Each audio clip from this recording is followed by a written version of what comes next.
இன்றைக்கி வந்து Turkish egg garlic பண்ண போகிறேன். எப்படி செய்யணும் வீடியோ பாருங்கள். ஆயில் நல்லா சூடாயிடுச்சு. இப்போது கார்லிக் வந்து 3 to 4 பல்லு நல்லா கொஞ்சம் கோல்டன் இது மாதிரி ரோஸ்ட் பண்ணிக்கோங்க. அளவுக்கு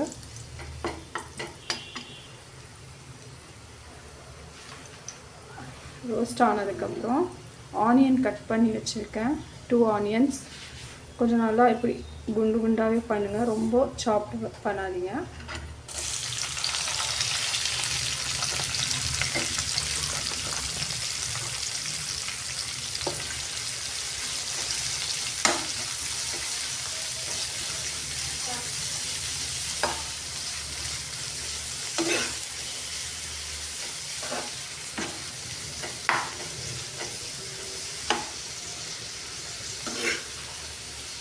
கொஞ்சம் கோல்டன் ப்ரௌன் ஆகட்டும் ஆனியன்.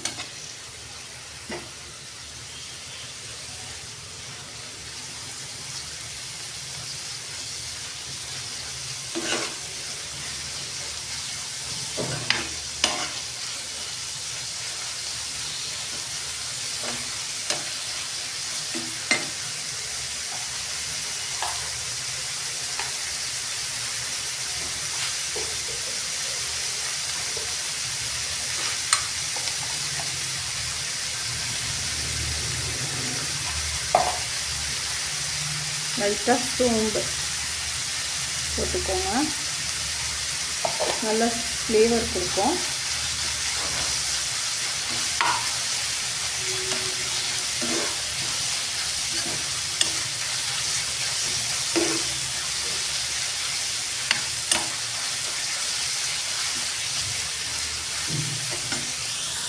நல்லா ரோஸ்ட் ஆகும்.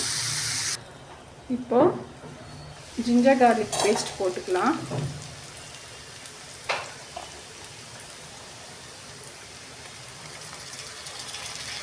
ஆல்ரெடி கார்லிக் போட்டதால் 1 ஸ்பூன் போதும்.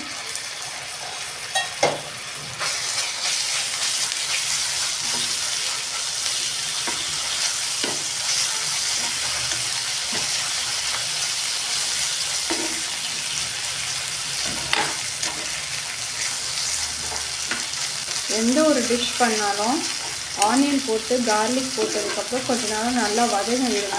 நம்ம பண்ணுற தப்பு கார்லிக் போட்டோன்னா டொமேட்டோ போட்டுடும், அது பண்ணாதீங்க. கொஞ்ச நேரம் இஞ்சி பூண்டு பேஸ்ட் போட்டதுக்கப்புறம் கொஞ்சம் நேரம் வதங்க. இப்போ வதங்கிடுச்சு. இப்போ டொமேட்டோ போட்டுக்கலாம். 2 வெங்காயம் 1 டொமேட்டோ போட்டுருக்கேன்.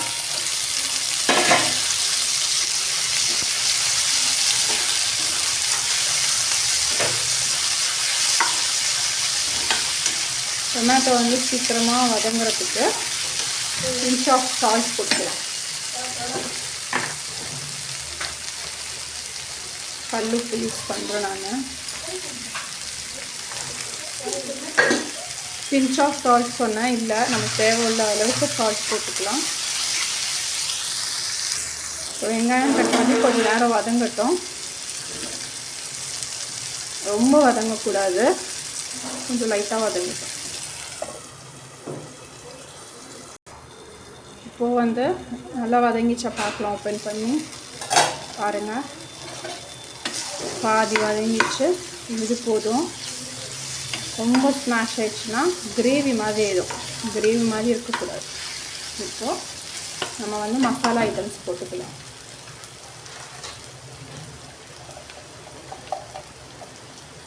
சில்லி, ரெட் சில்லி உங்கள் காரத்துக்கு ஏற்ற மாதிரி போட்டுக்கோங்க. மஞ்சத்தூள் வந்து ஜாஸ்தியாக போடாதீங்க, நம்ம பிஞ்ச் போடுங்க போதும். ஃபஸ்ட்டு வந்து கரம் மசாலா 1 ஸ்பூன் போடுறேன். அப்புறம் காஷ்மீரி சில்லி பவுடர், அது ஒரு கொஞ்சமாக போடுறேன். பேக்கெட் ஹாஃபை விட கொஞ்சம் கம்மி போட்டுக்கிட்டு நல்லா வதங்கிக்கோங்க. வதக்கிட்டு லைட்டாக தண்ணி சேர்த்துக்கோங்க.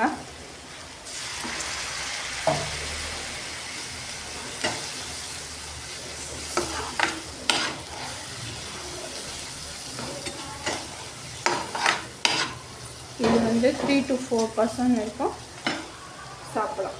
சப்பாத்தி, ரொட்டி, பரோட்டாக்கு நல்லா இருக்கும்.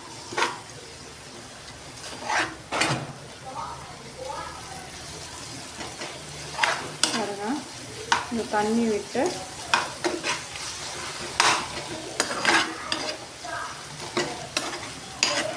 மூடி வச்சிடலாம்.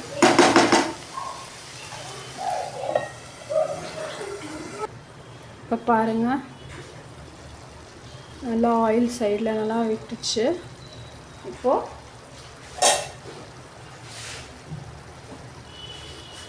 எக்கு 4 eggs இது வந்து உடச்சி அதில் போட்டுடலாம். நல்லா மசாலா ஸ்மெல் எல்லாம் போயிடணும். நல்லா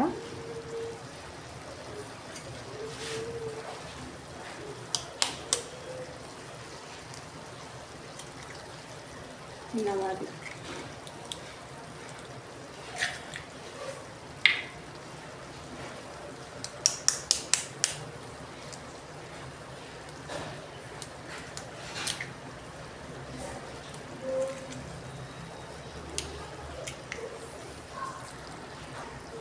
இப்போது இந்த மாதிரி 4 eggs போட்டதுக்கப்புறம்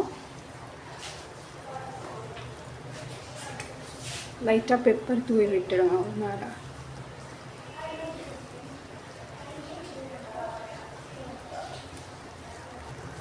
நெக்ஸ்ட்டு இந்த ஆரிகானோ இருக்குல்ல, அது இப்படி போட்டு விட்டுடுங்க. நெக்ஸ்ட்டு கஸ்தூரி மேத்தி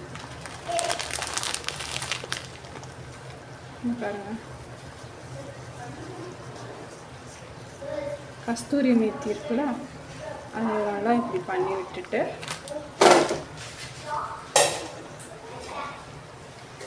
லைட்டாக ரெட் சில்லி இருக்குல்ல, அது இப்படி சும்மா இந்த ரெட் கலர் டெக்கரேஷனுக்காண்டி இப்படி பண்ணி விட்டுடுங்க.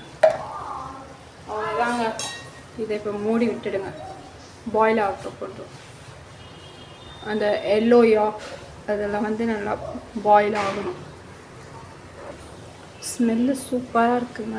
இப்போ நான் ஓப்பன் பண்ண போகிறேன். பாருங்கள், பார்த்தீங்களா, ஃபுல்லாக நல்லா குக் ஆயிடுச்சு. நான் கார்லிக்கை வந்து பட்டரை வந்து மெல்ட் பண்ணி வச்சுருக்கேன். இது லாஸ்ட்டில் இப்படி போட்டுடுங்க. அவ்வளோதான். சாப்பிடும் போது ஒவ்வொருத்தவங்களுக்கும் ஒவ்வொரு போர்ஷன், இந்த ஒன் எக் போர்ஷன் ஃபுல்லாக கட் பண்ணி சர்வ் பண்ணுங்க. அவ்வளோதாங்க, முடிஞ்சிச்சு. ஸ்டவ் ஆஃப் பண்ண வேண்டியதான்.